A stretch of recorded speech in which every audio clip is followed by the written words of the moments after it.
Chapter 6. Acceptance and Surrender.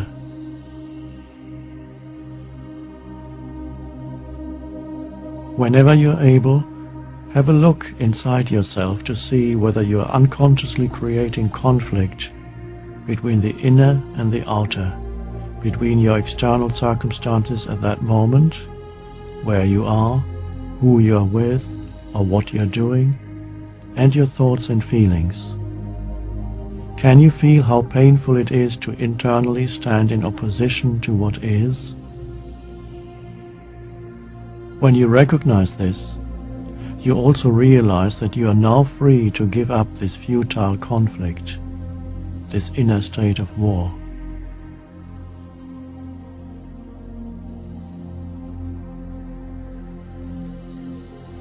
How often each day, if you were to verbalize your inner reality at that moment, would you have to say, "I don't want to be where I am"? What does it feel like when you don't want to be where you are? The traffic jam, your place of work, the airport lounge, the people you're with. It is true, of course, that some places are good places to walk out of, and sometimes that may well be the most appropriate thing for you to do.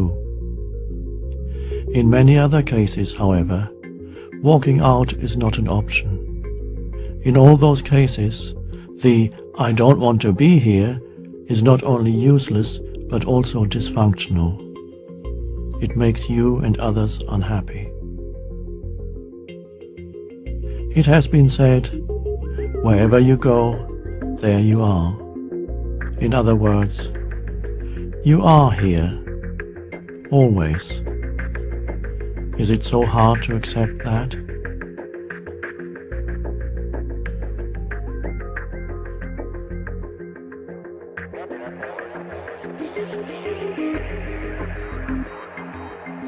Do you really need to mentally label every sense perception and experience? Do you really need to have a reactive like-dislike relationship with life, where you are in almost continuous conflict with situations and people? Or is that just a deep-seated mental habit that can be broken? Not by doing anything, but by allowing this moment to be as it is.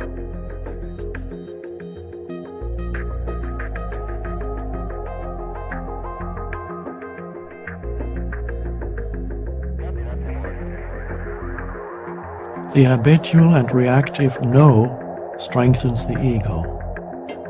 "Yes" weakens it. Your form identity, the ego, cannot survive surrender.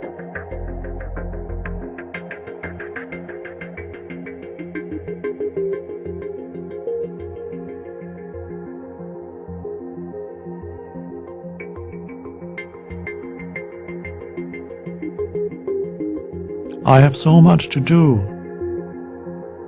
Yes, but what is the quality of your doing? Driving to work, speaking to clients, working on the computer, running errands, dealing with the countless things that make up your daily life. How total are you in what you do? Is your doing surrendered or non-surrendered? This is what determines your success in life, not how much effort you make. Effort implies stress and strain, needing to reach a certain point in the future or accomplish a certain result. Can you detect even the slightest element within yourself of not wanting to be doing what you are doing? That is a denial of life, and so a truly successful outcome is not possible. If you can detect this within yourself, can you also drop it and be total in what you do?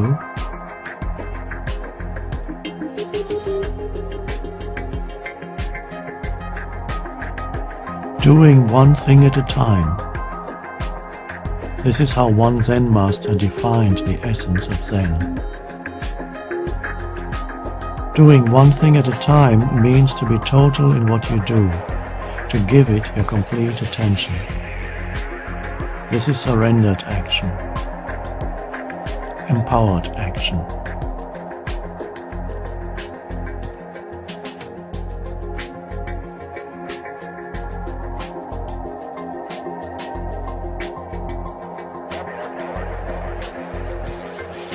Your acceptance of what is takes you to a deeper level, where your inner state as well as your sense of self no longer depend on the mind's judgment of good or bad. When you say yes to the isness of life, when you accept this moment as it is, you can feel a sense of spaciousness within you that is deeply peaceful. On the surface, you may still be happy when it's sunny and not so happy when it's rainy. You may be happy at winning $1 million and unhappy at losing all your possessions. Neither happiness nor unhappiness, however, go all that deep anymore. They are ripples on the surface of your being. The background peace within you remains undisturbed, regardless of the nature of the outside condition. The yes to what is reveals a dimension of depth within you that is dependent neither on external conditions nor on the internal conditions of constantly fluctuating thoughts and emotions.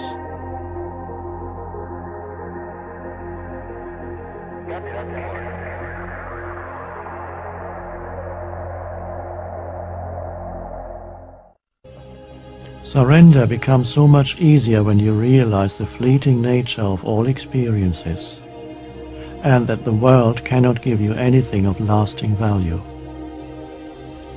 You then continue to meet people, to be involved in experiences and activities, but without the wants and fears of the egoic self. That is to say, you no longer demand that a situation, person, place or event should satisfy you or make you happy. Its passing and imperfect nature is allowed to be. And the miracle is that when you are no longer placing an impossible demand on it, every situation, person, place or event becomes not only satisfying but also more harmonious, more peaceful.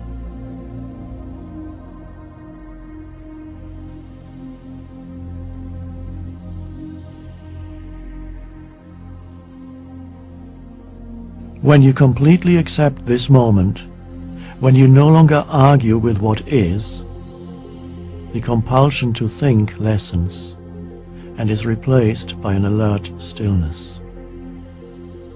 You are fully conscious, yet the mind is not labeling this moment in any way. This state of inner non-resistance opens you to the unconditioned consciousness that is infinitely greater than the human mind. This vast intelligence can then express itself through you and assist you, both from within and from without. That is why, by letting go of inner resistance, you often find circumstances change for the better.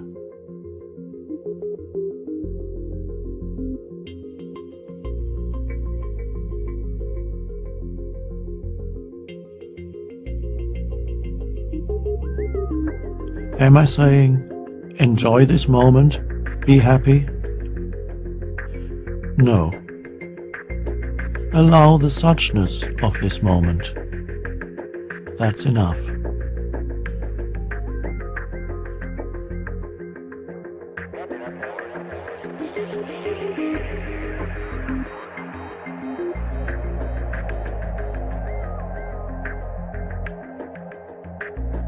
Surrender is surrender to this moment, not to a story through which you interpret this moment and then try to resign yourself to. For instance, you may have a disability and can't walk anymore. The condition is as it is. Is your mind now creating a story that says, "This is what my life has come to. I've ended up in a wheelchair. Life has treated me harshly and unfairly. I don't deserve this." Can you accept the isness of this moment and not confuse it with a story the mind has created around it?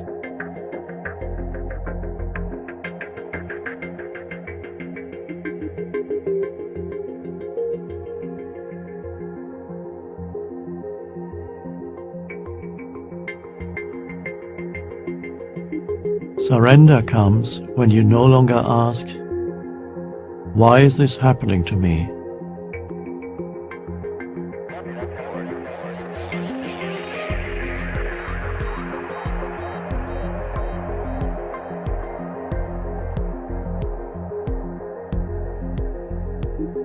Even within the seemingly most unacceptable and painful situation is concealed a deeper good, and within every disaster is contained the seed of grace. Throughout history, there have been women and men who, in the face of great loss, illness, imprisonment, or impending death, accepted the seemingly unacceptable, and thus found the peace that passeth all understanding. Acceptance of the unacceptable is the greatest source of grace in this world.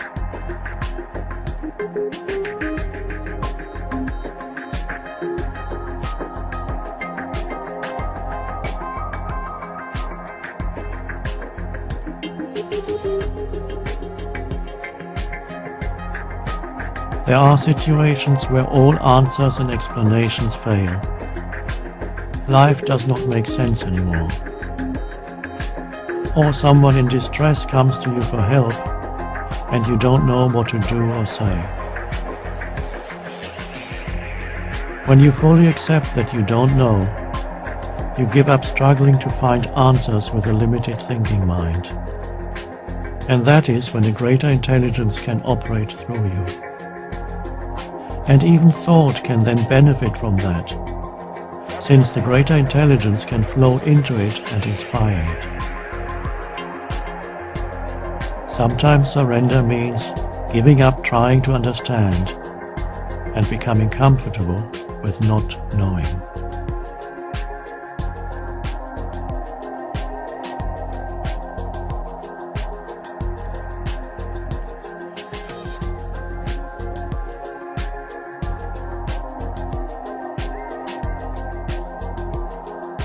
Do you know of someone whose main function in life seems to be to make themselves and others miserable, to spread unhappiness?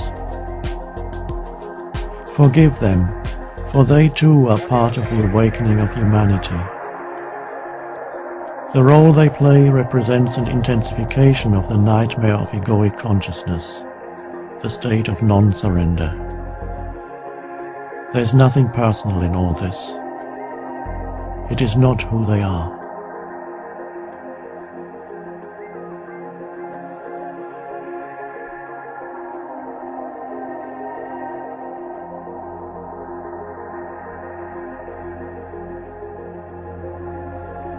Surrender, one could say, is the inner transition from resistance to acceptance, from no to yes.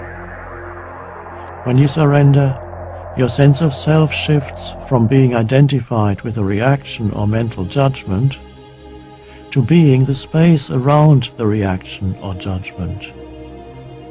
It is a shift from identification with form, the thought or the emotion, to being and recognizing yourself as that which has no form, spacious awareness.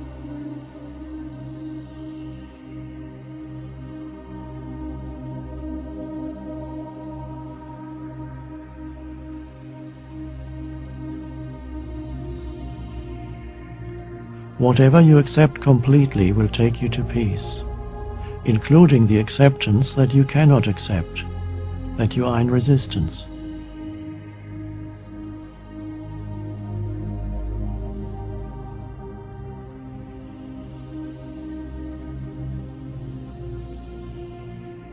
Leave life alone.